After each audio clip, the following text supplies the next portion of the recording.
Light का विशेष गुण है अस्पष्ट को स्पष्ट करना।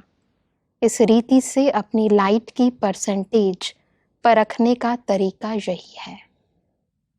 एक तो अपने पुरुषार्थ का मार्ग स्पष्ट होगा, अर्थात लाइन क्लियर देखने में आएगी।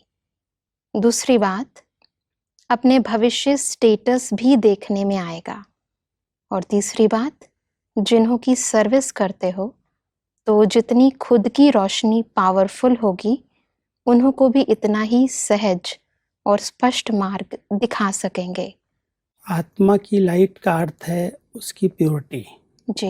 ये कोई स्थूल लाइट की बात नहीं है। हाँ जी। जितना हम साइलेंस में रहते हैं, परमात्मा की याद में रहते हैं, उतना आत्मा जो लाइट है, बहुत सूक्ष्म लाइट है जी।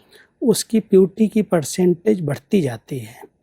जो भी उसमें व्यर्थ बातों की अंधकार कहें, वो अंधकार जैसे समाप्त हो जाता है। ज्ञान को भी लाइट कहते हैं। ज्ञान की लाइट जिसके पास है, जिसका अच्छा चिंतन है, शुभ चिंतन है, वो ज्ञान की लाइट कई चीज़ों को स्पष्ट कर देती है। जैसे हमारे मार्ग को बिल्कुल क्लियर दिखाती है कि अगर हम ये कर्म करेंगे तो इसका ये परिणाम होगा। तो एक तो हमारा पुरुषार्थ स्पष्ट हो जाएगा कि मैं जो कर रहा हूँ राइट है या नहीं है। जी।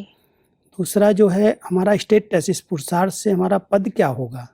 मान लो अगर हमारा पुरुषार्थ इस समय अच्छा है, एक की लगन में हम मग्न रहते हैं, आत्मिक स्थिति में रह करके हम इस कर्मेंद्रियों से कर्म कराते हैं, हम इस समय अपने कर्मेंद्रियों पर राज्य करते हैं, तो नेचुरल है कि हम भविष्य में राज्य पद के अधिकारी बन सकेंगे।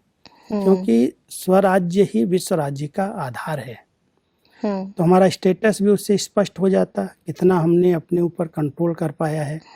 और तीसरा, जिनकी हम सेवा करते हैं वो आत्माएं भी हमारे द्वारा, हमारे पुरुषार्थ से, हमारे पद के आधार से, हमारी चलन से उनको अनुभव होगा कि ये ज्ञान जो है बहुत सत्य है, जो हमें बताया जा रहा है उसमें कोई भी उलझन नहीं है, वो सत्यता का ज्ञान परमात्मा का ये लोग हमें सुना रहे हैं। ये तीनों बातें जब हम अपनी लाइट को बढ़ाते हैं, आत्मा की लाइट को, प्योरिटी को, ज्ञान के चिंतन को बढ़ाते हैं, तो ये स्पष्ट हो जाता है।